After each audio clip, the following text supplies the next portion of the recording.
Salut à tous, bienvenue sur la chaîne Carafif pour ce tuto numéro 17 consacré à GIMP.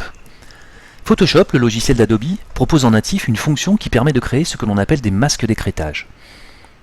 Si GIMP n'a pas ce genre de fonction dédiée, cela ne l'empêche pas d'être capable de le faire.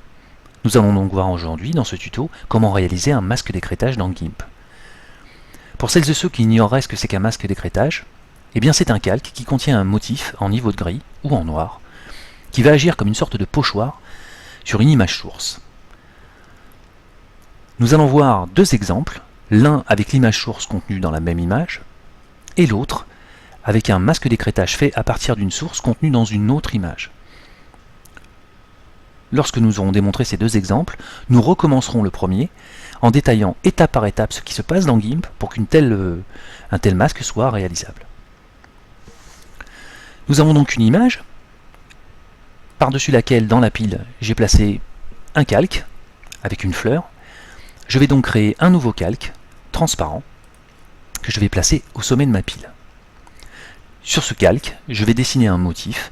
Je tiens à préciser ici que ce motif peut être régulier ou complètement irrégulier et même contenir une certaine dose de transparence. Je vais donc prendre une brosse assez irrégulière afin de démontrer que l'on peut faire des masques d'écrêtage à partir de toute forme.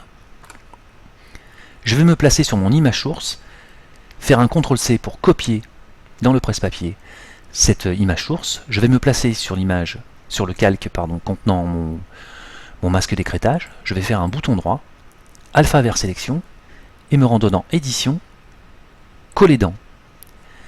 Vous voyez que mon image source a été transférée dans mon pochoir. Je vais pouvoir désactiver mon image source. J'aurai donc dans ma fenêtre de calque une sélection flottante. Tant que celle-ci est flottante, je peux, par exemple, déplacer l'image d'origine afin de positionner mon motif de la manière qui me semble le plus judicieuse. Une fois ceci fait, je vais ancrer ma sélection flottante et annuler ma sélection. Je n'ai plus besoin de mon image source, je vais donc pouvoir la supprimer. Si je me place sur mon calque, je peux très bien faire calque, découpage automatique du calque, afin de réduire la taille du calque à la taille de l'image.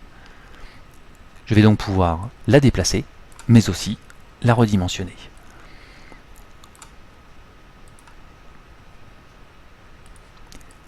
Les masques d'écrêtage sont très utiles pour faire des incrustations de motifs ou de formes, ou bien encore d'appliquer à un texte ou à une sélection quelconque un motif issu d'une texture ou d'une image. Je vais créer maintenant un nouveau calque sur lequel je vais faire un nouveau motif. Nous allons en changer et prendre un motif cette fois-ci un peu plus régulier.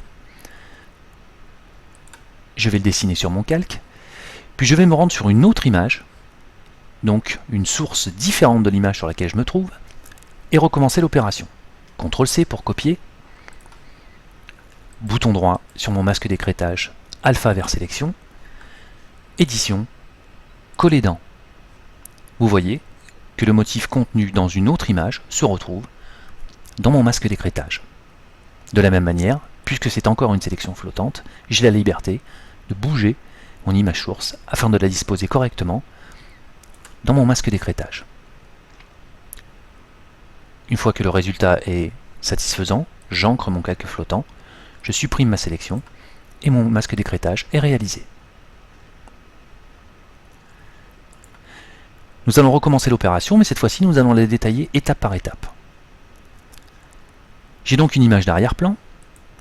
Je vais créer un nouveau calque, transparent, c'est très important, sur lequel je vais placer un motif.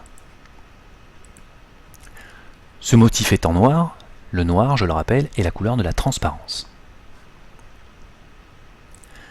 Je vais sélectionner donc une image source, faire un CTRL-C, ce qui va avoir pour conséquence de copier dans le presse-papier, c'est-à-dire la mémoire tampon de votre ordinateur, cette image. En me rendant sur le calque et en cliquant sur alpha vers sélection, je vais transférer, et mon éditeur de sélection va me le dire,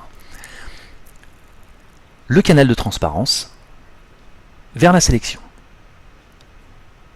Et donc rendre toute la périphérie de mon étoile transparente. En quelque sorte, elle va annihiler l'effet de mon fond le faire donc disparaître. Il ne restera plus au milieu de ma sélection que la forme de mon étoile qui elle est blanche et donc opaque. Elle fera donc apparaître ce qui est contenu dans le presse-papier. Quand je clique sur coller dans, je place le contenu de mon presse-papier dans ma sélection flottante. Mais je vous rappelle, et c'est l'éditeur de sélection qui vous le dit, que comme nous avons transféré l'alpha, la transparence, vers la sélection, eh bien tout ceci est transparent et donc ne se voit plus. Il ne reste plus que le cœur de l'étoile comme zone opaque apparente. Mais cela ne veut pas dire que l'image contenue dans mon presse-papier a disparu, puisque ma sélection est encore flottante. Elle n'est pas définitivement ancrée. Je peux donc, tout naturellement, la déplacer afin de la placer où je le souhaite. Car dans mon presse-papier, il s'agit bien de l'image entière qui a été copiée. Lorsque j'ancre ma sélection flottante, ma sélection n'est plus flottante et donc transfère directement dans le canal de l'opacité ce qu'il reste de mon image. Une fois que j'ai supprimé ma sélection, tout ceci n'est plus qu'un mauvais souvenir et je peux jouir de mon nouveau masque d'écrêtage. Je vous remercie beaucoup d'avoir suivi ce tuto. Je vous dis à très bientôt pour de nouvelles aventures sur la chaîne Carafif. Et comme d'hab, c'est bon pour le référencement, abonnez-vous. A bientôt, salut, bye bye.